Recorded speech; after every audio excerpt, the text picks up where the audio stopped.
Sa kabila ng sunod-sunod na bagyo sa Pilipinas, hindi maikakaila ang matinding pagbaha sa iba't ibang sulok ng bansa, mapasyudad o probinsya man.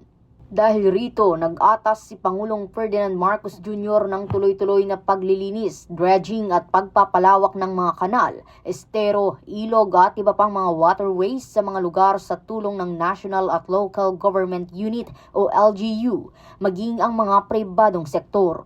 Layon nitong maibsan ng matinding pagbaha sa Metro Manila at mga flood-prone areas sa buong bansa. Ayon sa Pangulo, sa pamamagitan nito, mababawasan ang pagtaas ng tubig sa mga syudad ng 60% matapos ilungsad ang Oplan kontrabaha sa Parañaque City nitong Nobyembre na epektibo hanggang Hulyo 2026. Ang Oplan kontrabaha ay naglalayong linisin ang 142.4 kilometro ng waterways at 333.15 kilometro ng drainage systems sa Metro Manila. Ito ay sabay-sabay na ilulunsad sa Valenzuela City, Tondo, Manila, San Juan City at Las Piñas City upang magtuloy-tuloy ang daloy ng tubig sa mga estero sa buong National Capital Region.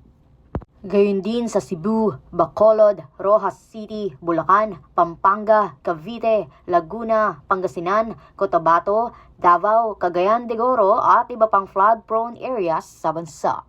Binigyang diin ng Pangulo na mahalaga ang papel na gagampanan ng mga LGU at mga pribadong sektor sapagkat hindi ito kaya ng private sector lamang. Kaya upang maisakatuparan ang nasabing paraan sa pagbawas ng baha, inihanda na ang mga malalaking equipment mula sa Department of Public Works and Highways para sa paglilinis ng mga waterways. Rhea Belmedina, nag-uulat para sa Golden Nation Network.